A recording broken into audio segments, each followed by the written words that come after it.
through this hullabaloo that is the Doc N Lefty program. This whole hour has been a cavalcade of carnal atmosphere. I would hazard to say. Anyway, let's so Doc, the news out. We got two things that we want to talk about in quick hits here. The last segment of the show. First, Russian airliner. What's the latest? Well, the Russian. I don't know if unless you've been living under a rock, the Russians love to visit Egypt because it is dirt cheap. And this place called Sharm el Sheikh is on the Mediterranean, I think. Maybe it's on the Red Sea. I can't remember. But anyway, it's over there in Sinai somewhere. And it's a great, wonderful, relaxing atmosphere, except it's pretty close to the heartland of where the ISIS people are waging a war against Egypt. So Russia bombs the heck out of Syria. In retaliation, these people bomb this airliner going back. Now, initially, they said, "Oh, you can't rule it out. We don't know what was going on. Had a bad tail fin repair. All these things." Here's what I know: when the tail fin falls off a plane, don't get me wrong, it's bad. Bad things happen after that. It doesn't plummet at 6,000 feet per minute out of the air. The only things that do that are things in free fall, and that is not if you lose the tail section of a plane, it glides very well. So Lufthansa, within hours, says, hold on, we're pretty sure that this was an act of terror, and bans all of its flights. There's another airline bans all of its flights for basically the same reason. The Russians and the Egyptians go, oh, no, that can't be. That can't be what's going on. No, that's not it. Turns out that is it, because the United States, with our technology, has intercepted calls between the investigators on the ground and Moscow that's saying, yeah, we're pretty sure this is a bomb that took it down. So, but so Russia has been claiming to be going after ISIS, which they kind of haven't been doing. Yeah. I don't know what's going on with this. What are you watching? I'm not watching it. I clicked on something that I don't know how to stop on my phone. Oh, that's all I know. That's all what I can say. I'm telling you what, it's not G-rated. Well, these are the things that happen sometimes. Yes. But they've been bombing rebel targets and propping up Assad, going after ISIS, but to a lesser extent. Why wouldn't Russia use this as political cover to say, hey, look, we've been going after ISIS because ISIS came out and took credit for this the other day. We put a bomb on a plane. We have the capability of doing it. People, that's kind of dubious. People don't really believe them 100%. But why wouldn't Russia be using this as political cover to say, look at the effect that we've had on these folks? They're coming after our people now. Well, one, that would admit that they have a weakness. Number two, they're trying to recruit Egypt as an ally, and that's going to ruin all of their tourism industry, which has already done. Three, the Russians can't admit that they're suffering casualties in Syria. The Russians won't admit that they suffered any casualties in Ukraine. If you talk to an actual Russian, they'll have no idea what's going on in Donbass. They think that the Ukrainians launched an attack into Crimea, and that the Russians had to come in and save Crimea. That's what they're being told. So if suddenly they have this airliner that goes down, how are they going to say, oh, well, yeah, it's just a mechanical error is a lot better than, geez, it was in retaliation for strikes in Syria. I can tell you that I asked one person who of Russian descent in Kiev when I was there the last time, how do you not know that occasionally Russia has cases of polio? And the answer was, if somebody continues to lie to you all the time, at some point you stop reading and believing. And that's what's going on over there. So anyway, we're almost positive it was a bomb. The United States said it was a bomb. UK says it was a bomb. So it was a bomb.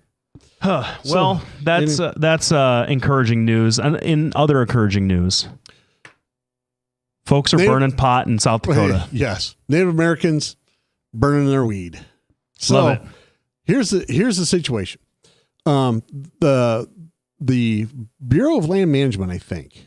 Anyway, some people, some federal agency that has oversight over the Indian reservation said, you guys can go ahead and grow weed and smoke it to your heart's content as long as you follow the rules that other states have set up.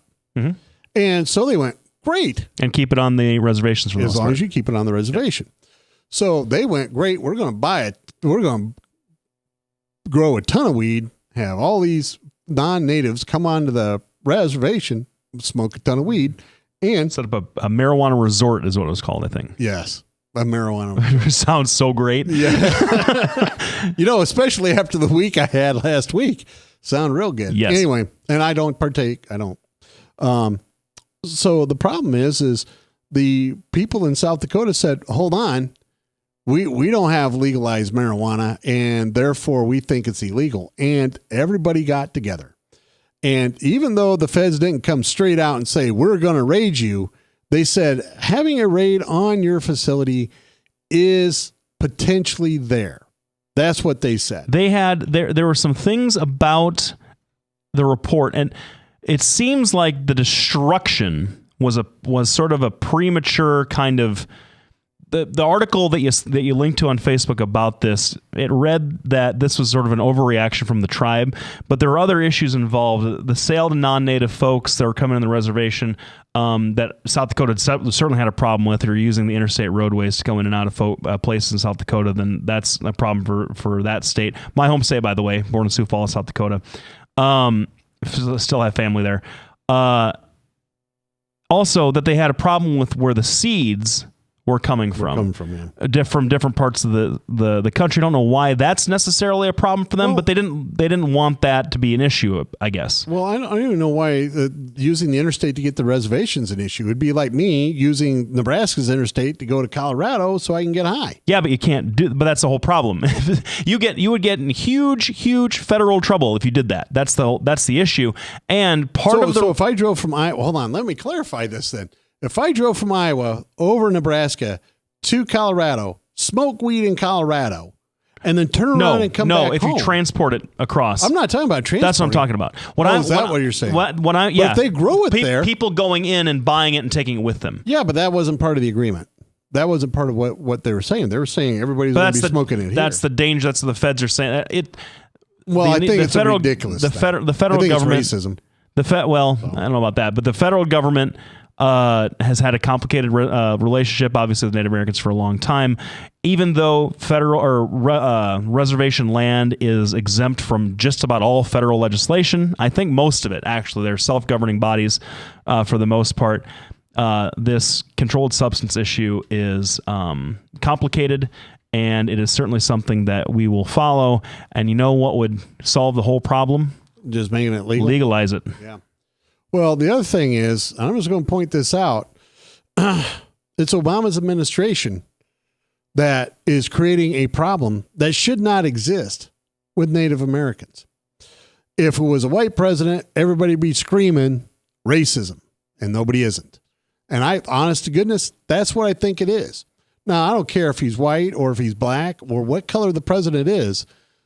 The Native Americans have gotten the shaft over and over and over. And I think this is just another example. If you transport this stuff on South Dakota roads, great, you go to jail. Just like I would if I was transporting stuff from Colorado back to Iowa. I don't see any difference between the two of them. I have no idea why it's coming up. And for me, it looks like a local issue that should be resolved quickly. Well, and we all, just to kind of go against that, I guess. There were federal raids of pot dispensaries in California during the Bush administration. It's a different take on marijuana just in general between the two presidents. So yeah, Jason. Oh, and by the way, hi, Katya and Dasha. Jason points out, what about casinos? That's illegal in most states, but nobody says anything about people driving to the casinos and gambling. I think that's a pretty good point. Well, that's not really the same thing. No, because you can't take a casino with you. And but you take your winnings. Right? Take your winnings. But money's not illegal. but every once in a while they confiscate people's winnings. Anyway, we're over. Thanks everybody for tuning in, putting up with our technical issues. We will be back next week. We're going to be talking about the destruction of the Democratic Party. Woo! Finally, it's about time, right? It's about time. We've been doing this for 3. We've been talking about how terrible the Republicans are for 3 years. Absolutely. All right. Thanks, everybody. Thanks a lot, guys.